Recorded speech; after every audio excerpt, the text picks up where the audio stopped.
আসসালামু আলাইকুম রাহমাতুল্লাহ। আজকে আমরা নবম দশম শ্রেণীর সাধারণ গণিতে ২.১ এর ৮ নং অংশের যে ৩ টি অঙ্ক আছে অর্থাৎ ক, খ, গ এই ৩ টি অঙ্ক আজকে আমরা করব।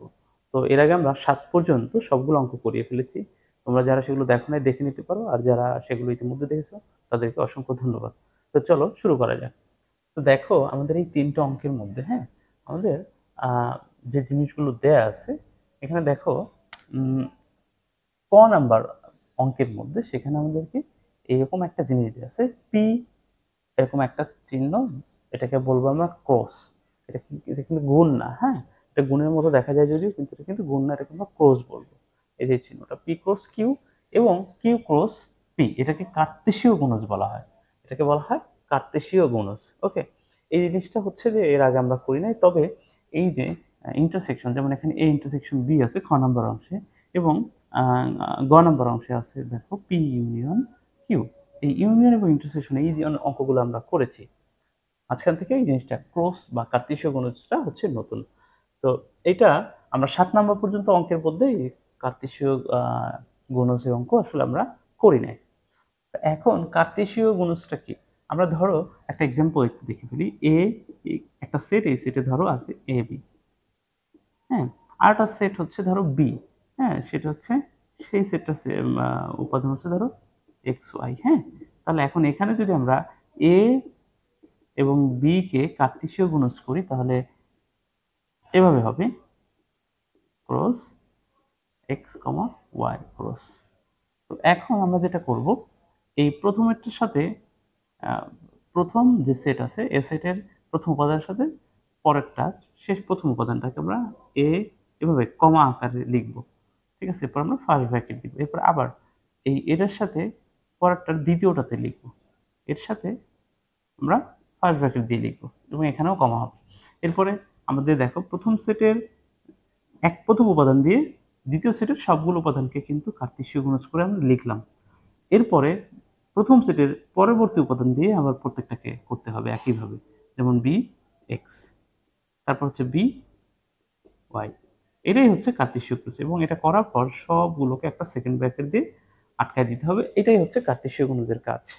তো এটা বুঝতে পারলে আমরা ক নাম্বার ইতিমধ্যে বুঝে ফেলেছি। তো এটাকে আমি একটু মুছে দেই। এবার আমরা ক নাম্বার করি, হ্যাঁ? সমাধান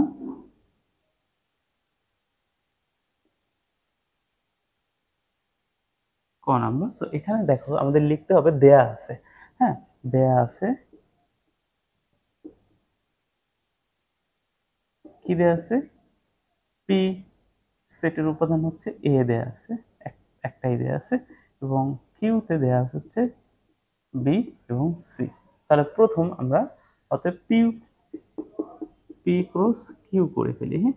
তাহলে পি এর হচ্ছে শুধু একটা এ আছে, ক্রস আমাদের বি সি, অর্থাৎ কিউ এর যে মান আছে তাই কিউ সেটে যা আছে তারা।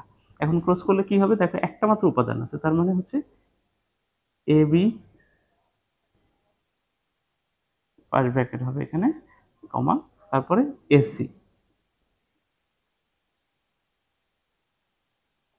ফার্স্ট ব্র্যাকেট হবে। এরপরে পুরাটাকে আমাদের করতে হবে। এটাই হচ্ছে অ্যান্সার। বাস, এই অন টুর ব্যাপার। এরপর হচ্ছে কিউ ক্রস পি, হ্যাঁ? তাহলে কিউ ক্রস কিউ করি, কিউ ক্রস পিটাকে যদি করি তাহলে কিউ এর মান বি সিটার আগে লিখবে এবার ক্রস এ। ওকে? তাহলে এবার বি এ, বি এ কমা দিতে হবে কিন্তু। তারপর হচ্ছে সি এ। ব্যাস, এটাই হচ্ছে অ্যান্সার। এই অঙ্কের ক নাম্বারের পি ক্রস কিউ এটা এবং কিউ ক্রস পি এটা। ব্যাস, এটা হচ্ছে অ্যান্সার। এরপর আমরা খ নাম্বারটা করবো, হ্যাঁ? ঠিক আছে? এই ক নাম্বারটা আসলে কারো প্রবলেম হওয়ার কথা না। ঠিক আছে? খ নাম্বার গ নাম্বারও খুবই সহজ। ওকে? তো আমি খ নাম্বারটা আমরা করি। খ নাম্বারটা তো এই পাশেও করতে পারি। একইভাবে আমরা এখানে করি। তো এখানে করলে আমাদের দেয়া আছে কথাটা লিখতে হবে এখানেও, যে এ সমান এটা দেয়া আছে, বি সমান এটা আছে এবং সি সমান এটা দেয়া আছে। ওকে? তো আমি এই জিনিসটা লিখছি না। ঠিক আছে? তোমরা লিখে নিবা। সমাধান খ। ওকে? তোমরা কিন্তু প্রথমেই লিখবা দেয়া আছে কি এ সেট এটা, বি সেট এটা এবং সি সেট এটা। এরপরে তোমরা অঙ্ক করবা। তো আমি এটা লিখছি না, হ্যাঁ? তো আমরা প্রথমে কি করব দেখো, এ ইন্টারসেকশন বি এর সাথে ক্রস আছে সি। তো প্রথমে আমরা এ ইন্টারসেকশন বি টা বের করে নিব। তাহলে এ এর মান কত দেয়া আছে? 3 4 5, ওকে? তাহলে 3 4 5, এরপরে দেখো বি এর মান কত দেয়া আছে? 4 5 6, হ্যাঁ? ইন্টারসেকশন 4 5 6 করে নিলাম। আচ্ছা, এদিক দিয়ে বোধহয় একটু কেটে গেছে। আচ্ছা, তাহলে আমি একটু এদিকে একটু আগাই লিখি, ঠিক আছে? A intersection B equal to এর মান হচ্ছে 3 4 5, 3 4 5 ইন্টারসেকশন তোমার বি এর মান হচ্ছে 4 5 6, ওকে? 4 5 6, ওকে? এবার দেখা যাচ্ছে না? হ্যাঁ, এবার ঠিক আছে, ওকে। তো এটাকে ইন্টারসেকশন মানে কি? ইন্টারসেকশন আমরা পূর্ববর্তী অঙ্কগুলোতে কিন্তু দেখেছি যে যেটা কমন শুধু সেটা হবে অ্যান্সার। তো এখানে দেখো, এই দেখো, এখানেও 4 আছে, এখানেও 4 আছে, এখানেও 5 আছে, এখানেও 5 আছে। তো শুধু 4 5 হচ্ছে অ্যান্সার এই ইন্টারসেকশন বি এর। এরপরে তাহলে আমরা যদি এবার এটা করি, হ্যাঁ? A intersection B cross C যদি করি তাহলে দেখো এই এ ইন্টারসেকশন বি এর মান কতটুকু, মানে এই সেটে আমরা পেলাম হচ্ছে 4 5, ওকে? ক্রস সি এর জন্য আমরা যেটা দেওয়া ছিল হচ্ছে X comma Y, okay? X Y. তাহলে এখন আমরা কি করব, এটাকে একইভাবে এখানে যেরকম আমরা কার্তেশীয় গুণন বা ক্রস গুণন করেছি সেটাই কিন্তু করব। তো আমি এটাকে একটু পিছন দিক থেকে লিখি, কারণ এখান দিয়ে লিখলে সামনে জায়গা হবে না। তো আমি একটু এইটাই পিছন থেকে লিখলাম, ওকে? এইটার পিছনে কিন্তু এই অংশটুকু আছে, এখান থেকে শুরু হয়েছে, ঠিক আছে?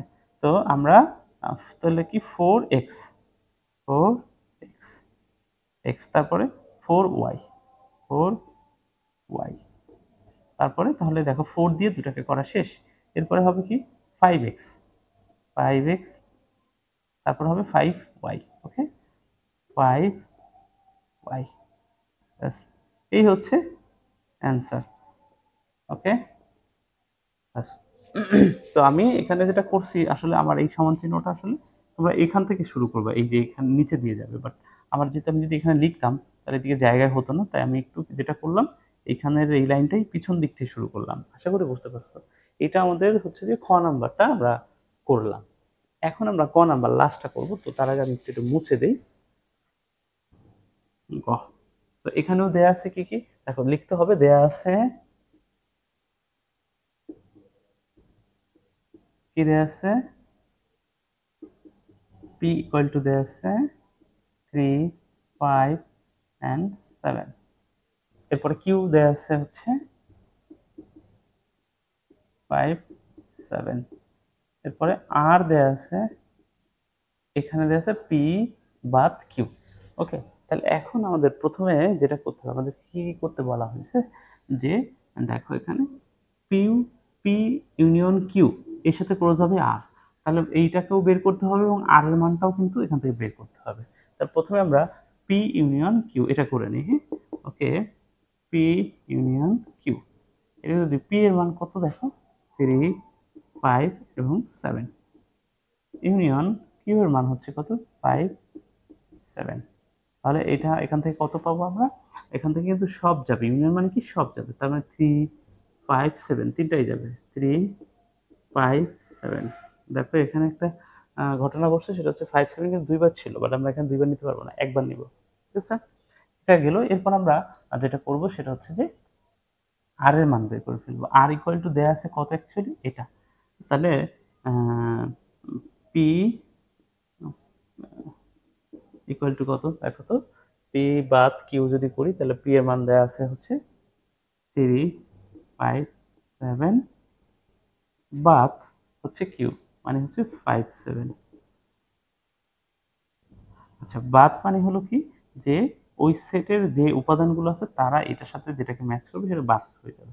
যেমন দেখো 5 এর সাথে যেহেতু এই 5 মিলে তাহলে 5টা চলে যাবে এবং 7 এর সাথেও এই 7 মিলছে, তাহলে শুধুমাত্র 3 এখানে থাকবে অ্যান্সার হিসেবে। এবার আমরা হচ্ছে যে দেখো আমরা এই ২ টা জিনিস পেয়ে গেছি। কারণ এটা সমান সমানই কিন্তু r অ্যাকচুয়ালি।